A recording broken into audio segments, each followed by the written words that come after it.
마태복음 18장 15절 말씀부터 18절 말씀까지 되겠습니다. 마태복음 18장 15절 말씀부터 18절 말씀까지 15절 말씀 봉독해 올립니다. 내 형제가 죄를 범하거든 가서 너와 그 사람과만 상대하여 권고하라. 만일 들으면 내가 내 형제를 얻는 것이요 만일 듣지 않거든 한두 사람을 데리고 가서 대 증인의 입으로 말마다 확증하게 하라. 만일 그들의 말도 듣지 않거든 교회의 말하고 교회의 말도 듣지 않거든 이방인과 세리와 같이 여기라. 진실로 너희에게 이르노니 무엇이든지 너희가 땅에서 매면 하늘에서도 매일 것이요 무엇이든지 땅에서 풀면 하늘에서도 풀리리라. 아멘. 옆 사람과 인사를 나눕시다. 주의 사랑으로 사랑합니다. 주의 사랑으로 사랑합니다. 우리 사랑으로는 사랑이 안 돼요.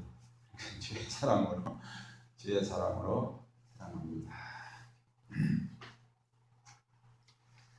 우리가 지난 주일에 작은 자, 즉 교회에서 믿음이 약한 자에 대한 하나님의 사랑의 지극하심에 대해서 살펴보면서 그 하나님의 사랑을 잃은 양을 찾아 헤매는 목자의 심정으로 표현한 예수님의 가르침을 우리가 살펴봤었습니다. 교회는 믿음이 작은 성도들을 위해서 하나님의 그와 같은 심정을 헤아려서 돌봐야 한다. 그런 말씀이었죠. 믿음이 큰 자는 작은 자를 도와서 그 믿음이 커지기를 애쓰며 기다려주며 그를 내 짐으로 져야 한다는 말씀이었습니다. 어려운 말씀이었지만은 여러분들이 순종하면서 그 뜻을 이루어 주시기를 축원드립니다. 오늘 말씀은 그런 성도가 죄를 범했습니다. 그럴 때 교회 성도가 죄를 범했을 때 어떻게 해야 하겠느냐에 대한 예수님의 가르침입니다. 죄 범한 성도에게 어떻게 해야 하겠느냐 하는 거죠. 보통 우리 인간들 심리는 다른 사람들이 죄를 범할 때 그것을 가지고 가만히 두질 않죠. 그죠? 흉을 보고 떠들어대는 것이 우리의 일상입니다. 어쨌든 죄를 범한 사람을 깎아내리고 봐야 되겠죠. 여러 사람에게 그 사람의 죄를 낱낱이 이야기하고 속된 말로 까발리는 것이 우리의 속성들입니다. 저도 그런 위치에서 자유롭지 않습니다. 사실은. 남의 일에 대해서 감나라 대추나라 상당히 간섭을 잘합니다. 마음속에 고소해하진 않지만은 그죠? 죄 지은 사람에 대해서 어쨌든 죄 지은 일을 다른 사람에게 알리고 싶어서 안달이 나죠. 그죠? 그래서 그 동화책에 있는 것처럼 임금님기는 당나귀 하고 외치고 싶어서 안달이 나는 것이 바로 우리 인간의 속성입니다. 여러분 지난 시간에도 말씀드렸듯이 그런 마음 상태는 비록 거듭난 성도랄지라도 죄를 억제하지 못하게 되면 결국 타락한 그런 죄의 본성이 마음에서부터 나올 수밖에 없다. 그래서 우리가 하나님 앞에 죄를 범하게 된다. 그런 얘기입니다. 우리 거듭난 성도들도 아직 그런 마음이 완전히 사라져버린 것은 아니라는 거죠. 틈만 나면은 속에서 튀어나오게 되어 있습니다. 그래서 다른 사람의 죄를 놓고 그것을 가져가서 여러 사람에게 알리고 입방아를 찢는 그죠? 먹잇감으로 삼는 거죠. 거듭난 사람은 이제는 이렇게 달라져야 합니다. 오늘 예수님의 가르침이 바로 그런 사람이 아니라 그러니까 입방아를 찌는 사람이 아니라 달라진 성도로 살아가라. 이게 바로 예수님의 가르침입니다. 성도는 자신의 죄 본성을 억제하는 훈련을 잘 해야 합니다. 이게 회개한 사람의 특징입니다. 죄 억제를 잘하는 것. 그러니까 뭡니까? 본성에서 나오는 죄를 어떻게 하면 억제를 할까? 꾹꾹꾹 눌러서 이제 바깥으로 튀어나오지 않도록 억제시키는 거. 이게 우리가 해야 할 일입니다. 우리가 성화돼 간다 하죠. 점점 거룩해져 가는 사람이 되어가는 하나의 과정입니다. 죄를 억제 잘해야 돼요. 근데 속에서 나오는 죄를 억제하지 않고 그냥 개방해버렸다. 그냥 방치해버리면은 우리는 어떻게 할 수가 없습니다. 그래서 거룩해져 가는 성도가 되는 것이 아니라 죄를 범해가는 성도가 되어버립니다. 우리가 다른 건 몰라도 죄 억제하는 거 이거 잘해야 된다는 거 잊지 마시기 바랍니다. 자, 여러분 15절 말씀 한번 봅니다. 우리 다 같이 한번 읽습니다. 15절. 내 형제가 죄를 범하거든 가서 너와 그 사람과만 상대하여 권고하라. 만일 들으면 내가 내 형제를 얻은 것이요. 자, 죄를 지은 형제를 보거든 어떻게 해야 되냐? 그 성도와 1대1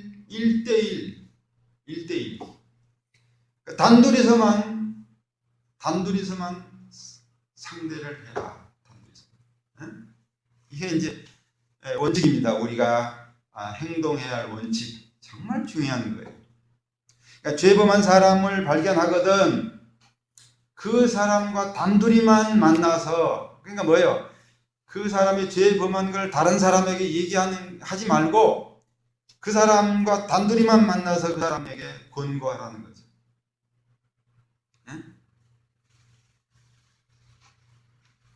내가 그 사람에게 죄범한 것을 봤거든 그 죄상이 다른 사람에게 퍼지는 것을 막아야 된다.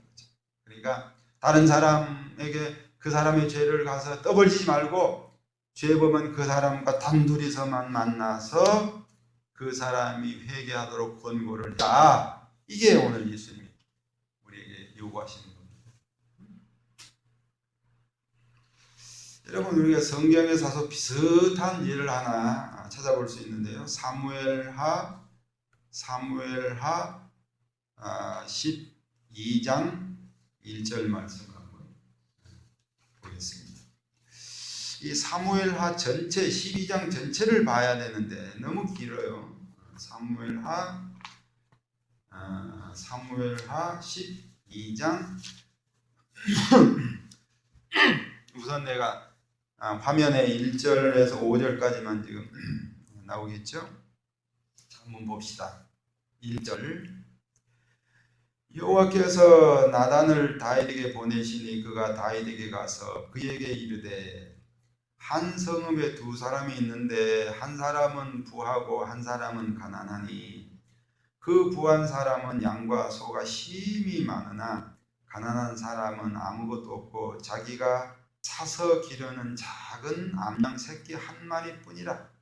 그 암양 새끼는 그와 그의 자식과 함께 자라며 그가 먹는 것을 먹으며 그의 잔으로 마시며 그의 품에 누움으로 그에게는 딸처럼 되었거늘 어떤 행인이 그 부자에게 오매 부자가 자기에게 온 행인을 위하여 자기의 양과 소를 아껴 잡지 아니하고 가난한 사람의 양 새끼를 빼앗아다가 자기에게 온 사람을 위하여 잡았나이다 하니 다윗이 그 사람으로 말미암아 노하여 나단에게 이르되 여호와의 살아계심을 두고 맹세하노니 이 일을 행한 그 사람은 마땅히 죽을 자라. 그가 불쌍히 여기지 아니하고 이런 일을 행하였으니 그 양 새끼를 4배나 갚아주어야 하리라 하니라. 나단이 다윗에게 이르되 당신이 그 사람이라. 이스라엘의 하나님 여호와께서 이와 같이 이르시기를 내가 너를 이스라엘 왕으로 기름 붓기 위하여 너를 사울의 손에서 구원하고 내 주인의 집에 집을 내게 주고 내 주인의 아들들을 내 품에 두고 이스라엘과 유다 족속을 내게 맡겼느니라. 만일 그것이 부요하였을 것 같으면 내가 내게 이것저것을 더 주었으리라. 그리한데 어찌하여 내가 여호와의 말씀을 업신여기고 나 보기에 악을 행하였느냐.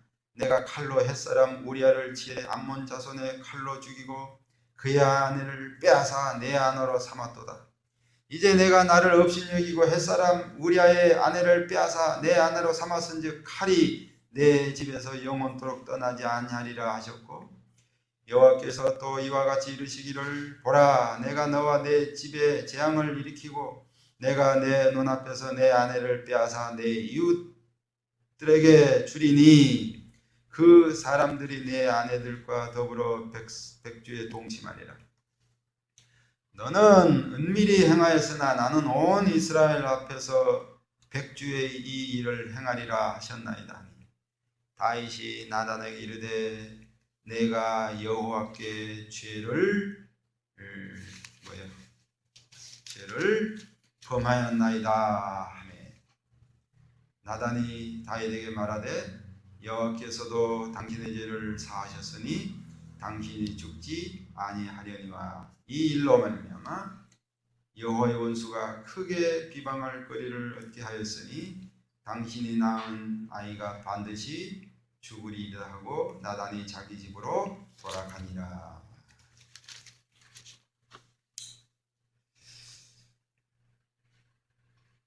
다윗 왕이 하나님께 죄를 범한 이야기죠. 두 가지 죄를 동시에 범했습니다. 하나는 자신의 충직한 신하 우리아의 그 신하의 아내를 빼앗아서 동침을 했습니다. 그래서 하나님 앞에 간음죄를 범했죠. 그리고 하나님의 십계명을 이제 범한 거죠. 간음하지 말라는 이 기법을 어긴 거죠. 또 하나는 그 여인이 이제 임신을 하게 되니까 이 일을 감추려고 그 신하를 가짜 전쟁을 하게 해서 일부러 죽게 만들었습니다. 이게 살인 교사죄를 범한 거죠. 말하자면 그런 죄를 범했습니다. 아마 그때까지만 해도 이 다윗은 한 나라의 왕이었으니까 자기 자신이 그 정도는 얼마든지 괜찮다고 여겼을 겁니다. 그리고 이 우리아, 지금 이 살인을 시켰던 우리아가 사실 이스라엘 사람이 아니에요. 이방 사람입니다. 근데 이방 사람인데 다윗에게 반했어요. 그리고는 다윗에게 충성을 하는 겁니다. 그러니까 이스라엘 사람이 된 거죠. 말하자면 이방 사람이었는데. 근데 다윗은 어쨌든 이방 사람이었으니까 그 정도는 뭐 괜찮겠지. 이스라엘 사람이 아니니까 막 그렇게 생각을 했던 것 같아요. 왕의 권리, 아직 뭐 여인 하나 취했다고 해서 뭐 왕이 뭐 어쩌래요. 이런 정도로 아마 생각했던 것 같아요. 그러니까 하나님 앞에 회개를 하지 않았습니다. 간음죄, 살인, 교사죄까지 지었지만은 다윗은 하나님 앞에 죄를 범하지 않았습니다. 회개하지 않았습니다. 여러분, 한 번 거짓말은 더 많은 거짓말을 파생하게 되어 있습니다. 한 번 거짓말한 죄는 거기서 끝나야 합니다. 그 감추려고 했다가는 더 많은 거짓말을 파생하게 되어 있습니다. 이때 하나님께서 다윗을 회개시키려고 나단 선지자를 보냅니다. 여러분, 이 모습이 바로 하나님이 다윗을 버리지 않으셨다는 징표입니다. 이 징표예요. 만약에 하나님께서 다윗을 버리셨다면 그냥 두셨을 겁니다. 왜요? 인간은 자기 스스로를 하나님 앞에 죄를 회개하지 못합니다. 자기 스스로는 죄를 깨닫지도 못하고 회개하지도 못합니다. 인간 스스로는 못해요. 하나님께서 은혜를 베풀어서 성령 하나님을 통해서 그가 죄를 짓게 된 것을 깨닫게 해주셔야 하고, 그때서 비로소 하나님 앞에 회개할 수 있습니다. 하나님이 버리지 않으셨다는 징표예요. 이게 바로 회개했다는 징표. 나단 선지자를 보내서 한 비유를 들어서 다윗 왕을 깨닫게 하죠. 한 마을에 부자가 살고 있다. 그리고 그 옆집에 아주 가난뱅이 사람이 살고 있다. 이 가난한 사람은 겨우 암양 새끼 한 마리를 기르고 있는데 식구처럼, 마치 가족 식구처럼 그렇게 기른다. 같이 먹고 같이 잠도 자고 그러고 키우고 있다. 애들도 그냥 같이 부둥켜 안고 늘 장난치고 그렇게 살고 있다. 그런데 부자 집에 손님이 찾아왔습니다. 그래서 이 부자는 그 손님을 대접을 해야 되는데 많은 자기 양들 가운데 한 마리를 잡아서 대접하자니까 그 양들이 아까워요. 그러니까 생각해 내기를 옆집 가난뱅이 집에 있는 저 양을 가져다가 대접을 해야 되겠다. 그래 빼앗아다가 손님을 대접했단 말이죠. 물론 안 줬겠죠. 그러니까 협박을 했겠죠. 너 내년에 우리 집 저 밭 저거 농사 짓고 싶어? 그러면은 양 줘. 그렇게 해서 나섰겠죠. 그리고 대접을 했단 말이죠. 이야기를 지금 나단 선지자가 다윗에게 한 거죠. 그러니까는 다윗이 말을 듣고 대노를 합니다. 대노. 내 나라에 어떻게 이런 사람이 다 있어? 당장에 잡아오라. 내가 죽일 것이다. 그리고 그 사람이 빼앗은 그거 4배로 그 가난한 집에 갚게 할 것이다. 대노를 했습니다. 그때 나단 선지자가 일어나서 다윗 왕에게 말하죠. 그 사람이 바로 당신이다 말이야. 그 사람이 바로 당신. 그러자 다윗 왕은 깨닫고 하나님 앞에 무릎을 꿇고 얘기합니다. 아까 13절 읽었죠? 내가 여호와께 죄를 범하였노라. 내가 여호와께 죄를 범하였노라. 내가 하나님 앞에 죄를 범했다. 다윗은 즉시 회개를 하죠. 역시 여러분 다윗 왕은 하나님 앞에 버림받지 않았습니다. 버림받았다면 회개하지 않았겠죠. 아까도 얘기했죠. 우리가 여러분 죄를 회개하는 거 부끄럽게 생각하지 않아야 합니다. 이거는 은혜예요. 우리가 하나님이 우리를 버리지 않으셨다는 징표입니다. 여러분 회개하지 않는 것이 이게 문제예요. 죄를 범하는 것보다 더 무거운 것, 더 무서운 것은 회개하지 않는 거예요. 회개하지 않는다는 것은 하나님 앞에 버림받았다는 징표가 될 수 있다는 거예요. 왜? 성령 하나님을 통해서 그에게 죄를 깨닫게 하지 않았다는 얘기가 되기 때문에 그래요. 역시 다윗 왕은 하나님 앞에 버림받지 않았죠. 그래서 하나님 앞에 회개를 했습니다. 우리가 죄범한 형제에게 기대하는 거예요. 이게 바로 죄범한 형제를 1대1로 만나서 권고하는 이유가 바로 여기 있습니다. 죄범한 그 사람을 다시 회복시켜서 하나님 앞에 은혜의 자리에 다시 살게 해주는 일, 이 일을 우리가 해야 된다 그 말이에요. 그 사람이 죄를 범한 것을 가져다가 여러 사람 앞에서 까발리고 그 사람이 죄 범한 것을 흉보고 칼을 들어서 저 같은 사람, 저 나쁜 사람 저거 가만히 있으면 안 된다고 그 사람을 죽이자 이렇게 떠버리는 것이 우리가 할 일이 아니라 조용하게 그 사람을 데려다가 당신 그런 죄를 왜 지었어?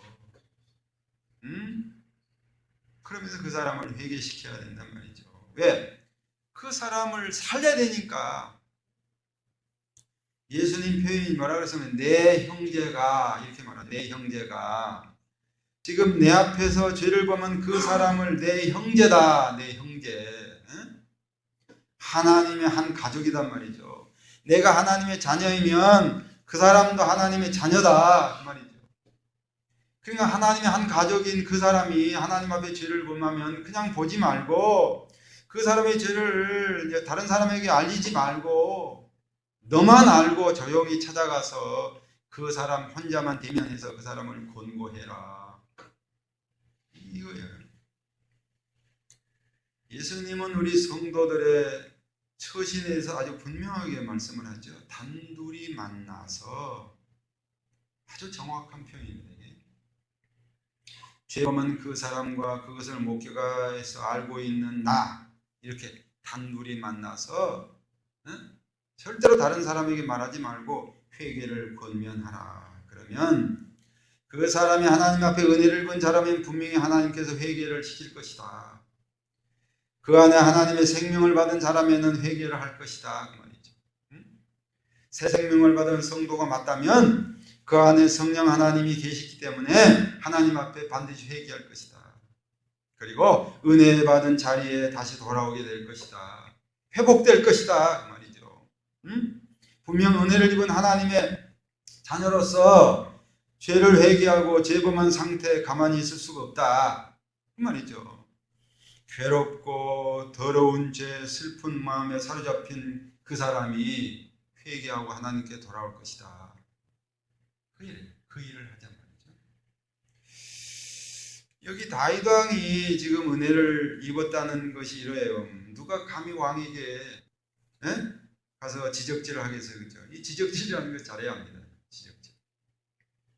우리나라에 여러분이 연산군이 폭군이 되었을 때 아무도 그에게 잘못을 얘기하지 않았습니다. 얘기했다가는 죽으니까. 말하면 그냥 칼로 베버리니까.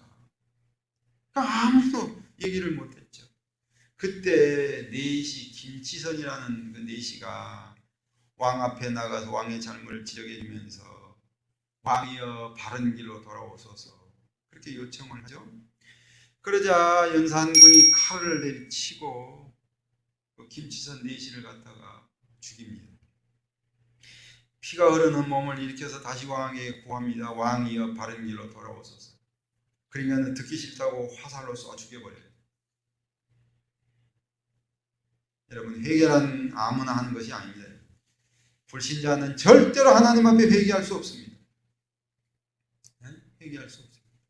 죄를 말해주면 대번에 너는 얼마나 깨끗하냐? 너는 그러면 거짓말 안 하고 사나 이렇게 하면 대들 거예요.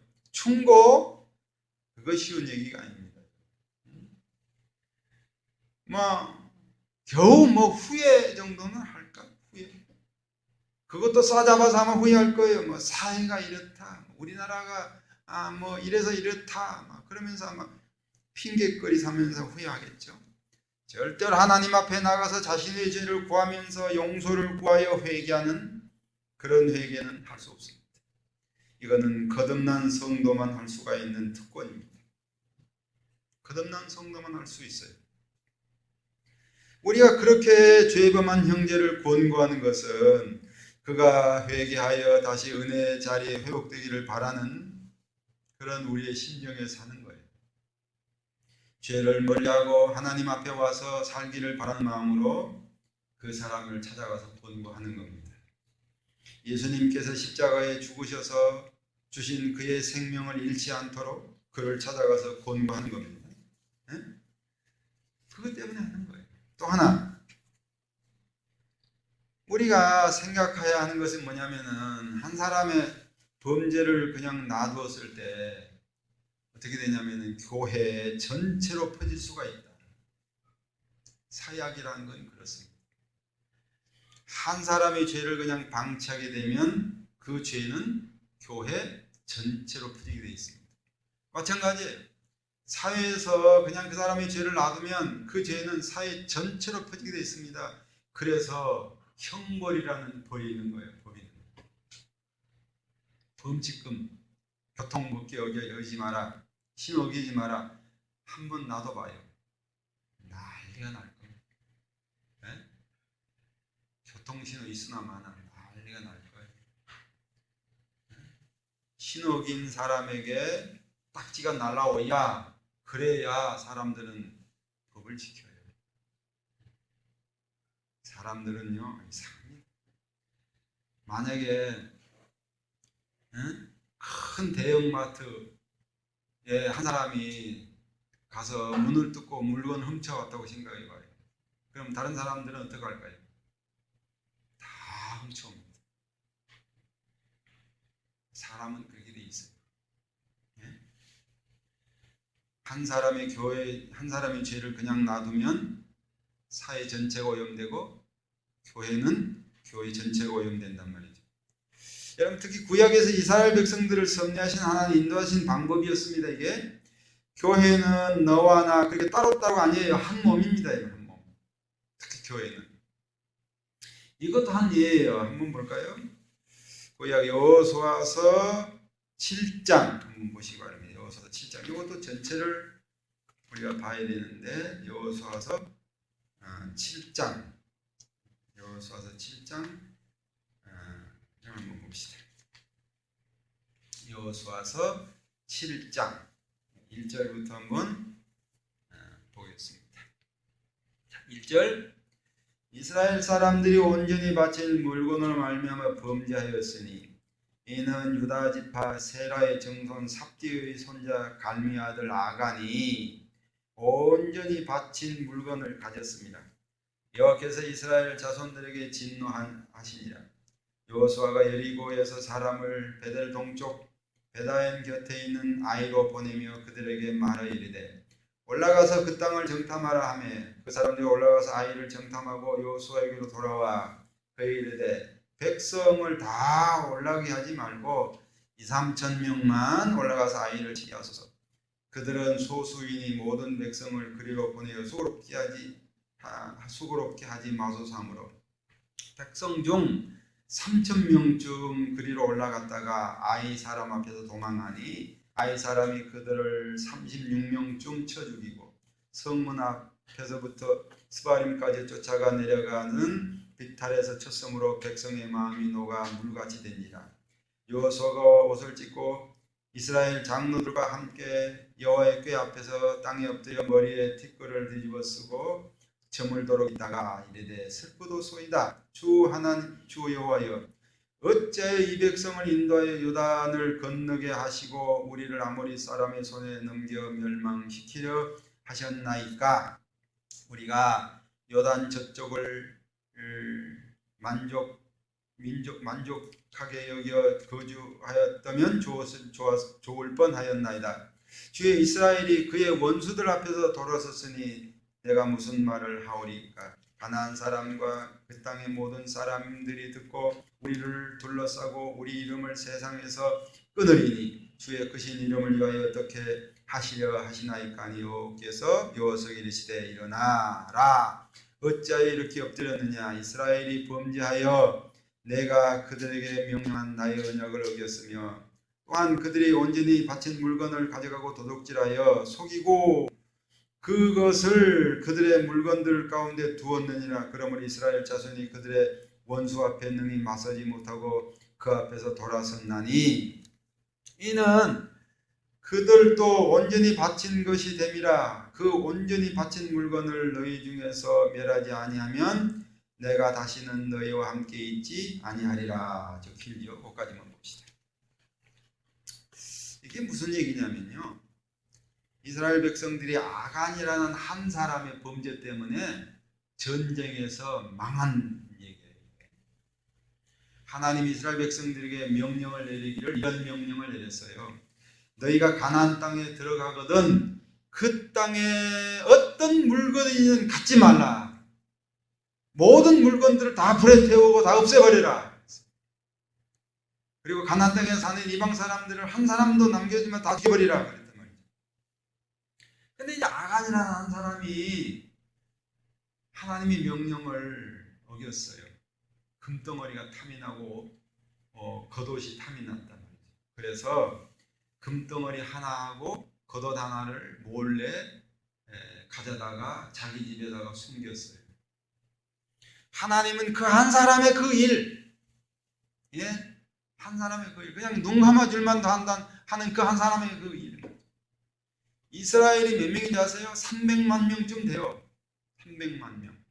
300만 명 되는 그 한 백성 중에서 한 사람, 아간이라는 이 한 사람의 이 죄 때문에 하나님께서 이스라엘 사람들이 전쟁에서 지게 만들어요.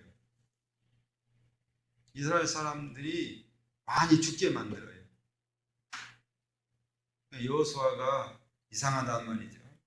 하나님 앞에 무릎을 꿇고 기도해. 하나님 왜 우리가 졌습니까? 도대체 이게 무슨 일입니까? 아이성이라는 성이 조그만한 성이에요.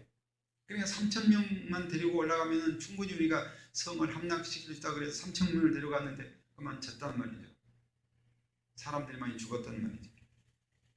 그럼 여호수아가 하나님 앞에 회개를 앉아 무릎 꿇고 기도를 해요. 왜 졌습니까? 그러니까 하나님이 말하기를 이스라엘 백성이 내게 범죄했다. 그래서 여호수아가 이스라엘 백성이 누가 범죄했는지를 찾자. 그래서 찾다 보니까 아간이라는 사람이 걸려요. 그래서 그 집에 가서 조사를 해보니까 금덩어리 하나하고 겉옷 하나가 있더라. 그래서 여호수아가 아간을 끌어내서 돌로 쳐 죽입니다. 한 사람의 죄. 그 한 사람의 죄 때문에 이스라엘 전체가 전쟁에 망했다니까요. 한 사람의 죄 때문에. 안 돼요. 우리가 하나님 앞에 죄를 진 상태에서 뭘 한다? 안 돼요. 될 수가 없어요. 죄를 범한 상태에서는요, 아무것도 기대하지 말아야 돼요. 우리 집안이 평안하기를 바라요. 천만의 말씀. 하나님 앞에 죄를 범한 상태에서 회개하지 않는 상태에서는 뭘 바라면 안 돼요. 일이 잘 되기를 바라요. 집안이 평안을 바라요. 천만의 말씀이요. 애들이 내게 순종하기를 바라요. 천만의 말씀이요. 그런 거 바라면 안 돼요. 먼저 하나님 앞에 회개를. 하나님과 나서니까 죄가 없이 아무것도 막힘없이 그저 그렇게 돼야 돼요. 그런 상태에서 우리가 일을 하든 뭐 가정의 평안을 구하든 아니 구하지 않아도 하나님이 주셔요.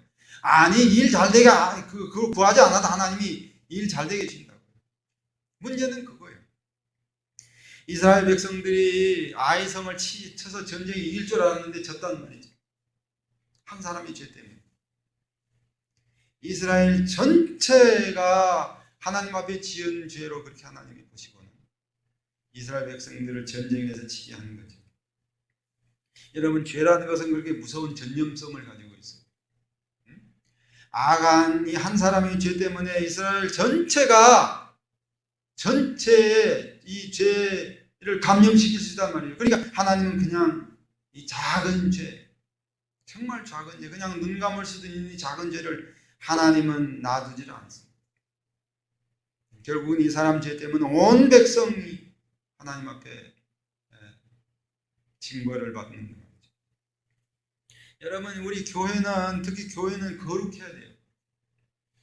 어떻게 해서 교회가 생겨났습니까? 예수님이 십자가에서 대신 죽어주신 그 죽음으로 우리가 용서받게 되고 하나님 앞에 우리가 생명을 받았잖아요. 그런데 어떤 한 사람의 죄 때문에 교회가 다시 더러워진다는 것은 이건 있어서는 안 된다는 거죠. 예수님을 다시 십자가에 죽게 합니까? 그럴 수는 없잖아요. 한번 예수님이 십자가에 죽으셨으면 됐지. 또 죽어야 돼요, 우리 죄 때문에. 그래서 교회가 성도가 죄 짓는 것을 막아야 된다는 거예요. 성도의 죄는 그냥 한 사람만의 죄가 아니다. 교회 전체가 하나님 앞에 회개하고 감당해야 되는 죄다. 그거예요. 그래서 우선 1대1로 만나서 그 사람에게 회개를 권고하는데 이 사람이 말을 안 듣는다. 그러면은 이번에는 두세 사람을 데리고 가라. 두세 사람을 데리고 가서 다시 권고를 해라. 네? 혼자보다는 더 강력한 권고가 될 수 있단 말이죠.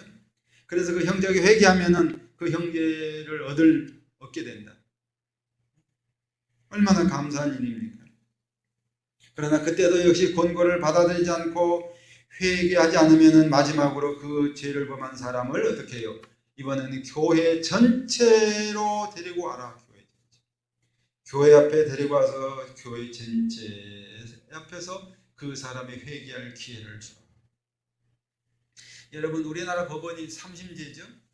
메인 처음에는 지방법원에 가서 1심 재판, 그 다음에 고등법원에 가서 2심 재판, 그래도 억울하다 그러면 마지막 대법원에 가서 마지막 재판을 받겠습니다.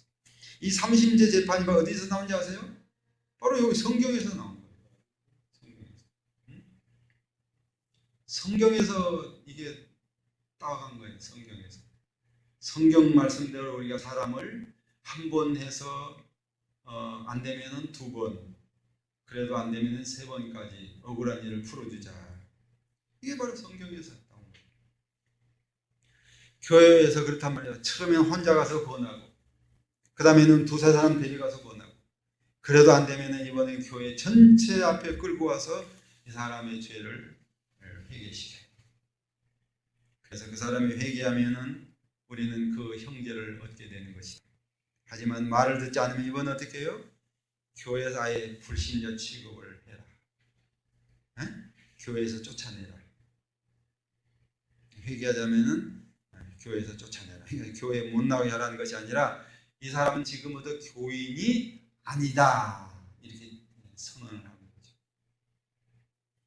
그 사람은 아무리 봐도 하나님께 은혜를 입은 사람이 아닌 걸로 인정을 하고 거듭난 성도가 아니라는 결론을 내리고 하는 행동입니다. 그래서 예수님이 말씀합니다. 18절을